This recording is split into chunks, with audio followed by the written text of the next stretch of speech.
about the flat here? Oh, you can leave that for me. Okay.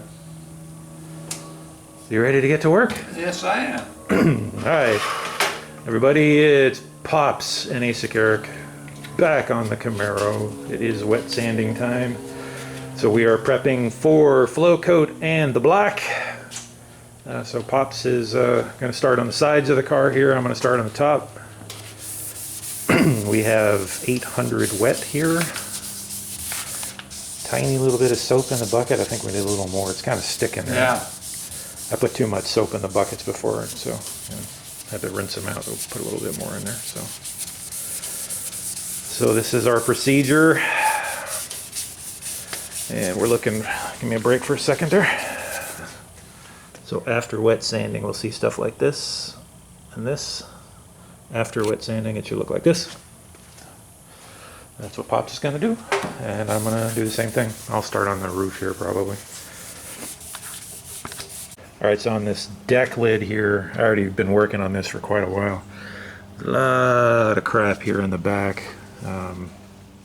Most of it's coming out. This one is not going to come out, obviously. I'd pointed this out in a previous video. That's really the only big super nasty spot. You know, these other spots are, I don't know if you'll be able to see anything there. Wet that down. What these look like. So you can see there's just a little speck of something down in the base or the clear there, so it's a mark, but it's not super obvious, so we're not going to worry about those. So this one, I was telling Pops, I'm kind of doing this mostly by feel because I'm not going to be able to get all of this stuff out. I don't want to be too aggressive with it, so just right now focus on getting the orange peel out, and then we'll see how these bumps look when I'm done. Hopefully they're just good enough and they go away. Pops is grinding along over here. He's done with the top of the quarter panel. Working down on the bottom now. That's where he's grinding along here. Not much interesting to film. Quarter panel's done. Deck lid's done. The roof is done. The side of the car hasn't been done yet. I'm going to bring you along a little bit for this spot over here. How well this will show up in the camera, but this is where the paint dripped out of the paint gun and landed on there. I tried to wipe it off. You can see the ripple there.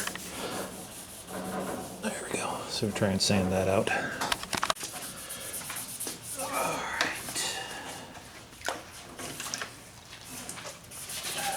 We got some fresh paper here. This is the hard-ish block. Pops has the soft block. This one I find works when you're trying to cut something, as I am right here. I sprayed it down with some water. Gotta go on the flat edge here. Let's get an idea of what we're up against. Right there.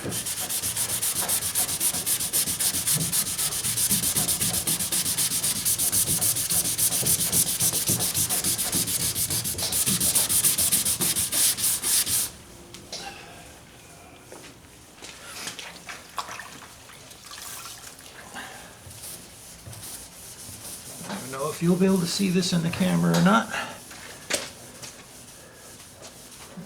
Here. Flip this around here. Right there, so you can still see the lump. Try and get rid of the lump.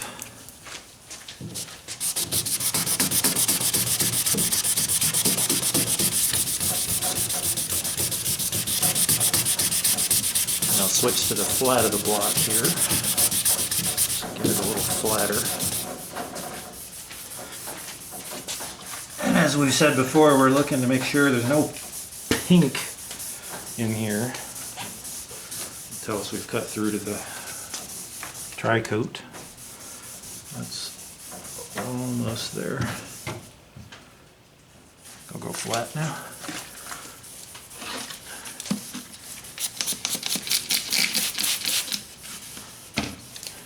The other side, largely disappeared. I don't think this one's gonna be as nice.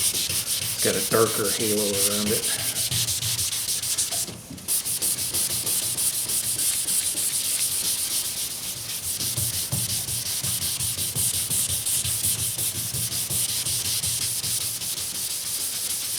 Again, this is 800 grit.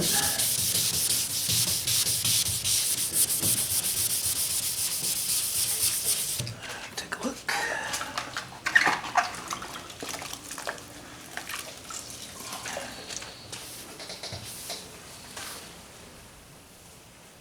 Yeah, it's pretty well gone now.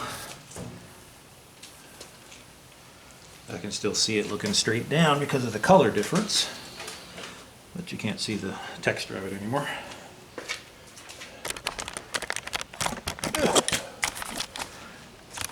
Here it's yellow. Right there. It's pretty flat. You can't really see anything. Oh, that's it. Yeah, so this is what you're trying to avoid. Oops.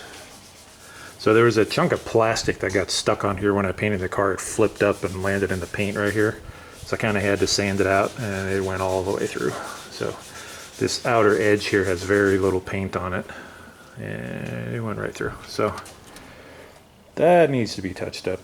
That's where the spoiler goes, so it's not such a big deal. So we can just respray that little top edge there, and you won't really be able to see anything. But that sucks. So we got to watch out for that. All right, that's about as far as we're gonna get today. So Pop's got this part done and his half of the roof there. So that was what, about 4 hours of work to do that. So I said I'm surprised I'm surprised it takes so long. And Pop says I'm surprised it goes so fast. So that's kind of funny. So as far as breakthroughs, I just that spot there in a little corner there. I haven't had any other problems. This went okay over here.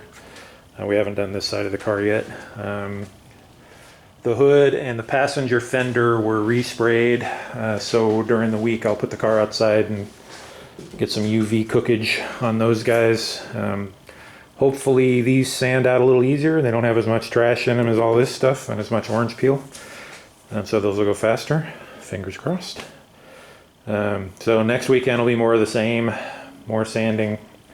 You know, we're getting into October here now, so hopefully the weather holds up for us and we'll be able to get this baby all flow coated and everything done.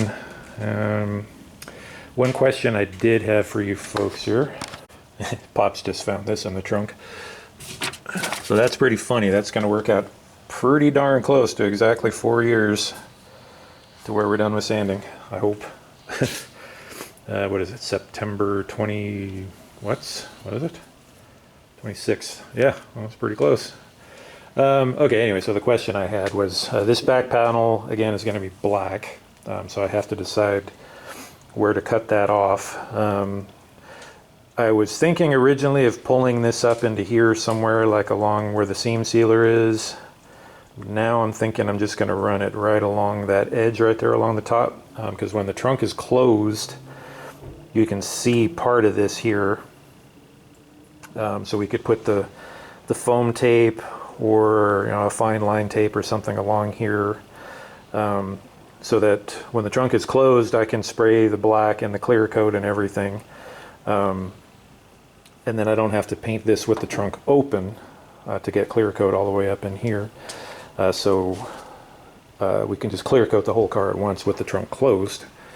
Otherwise, I could do the black and then just open up the trunk, spray some clear in here, and then close it up, and do it that way.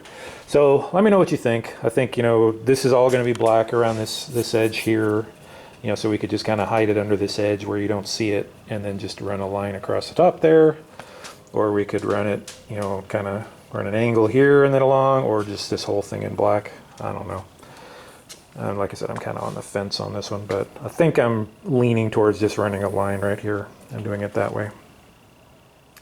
Seems to be what I'm thinking. So anywho, that's it. We will catch you all. I can take my mask off. Pops isn't here anymore. We'll catch you guys on the next one. By the way, on the Lexus, took the Lexus back this week, and I had it sitting in the parking lot there at the Lexus dealer, and they had just rows of white Lexuses, whatever, all parked in a row there. And so Pops and I were checking out the bumpers on them. And it was pretty funny. The bumper that we did was kind of right in the middle. So there was one car that was, again, they're all white, and the bumper was blue. Well, it had this blue tint, so it was clearly wrong. There was another bumper that was similar to ours, probably two bumpers that were too light, you know, in the particular light. There's one car that it looked spot on. You know, so all of those cars, these were all used cars. I'm sorry, I should have said. So I don't know how many of those were, you know, collision jobs, how many of them were factory, who knows. But, you know, the paint job we did was pretty much right in the middle of the pack, you know, which is pretty awesome, you know, for painting in a garage. It came out pretty nice. It didn't look any different than the other cars that were there is the point. So anyway, that's it. Take it easy, everybody. We will catch you next time. Adios.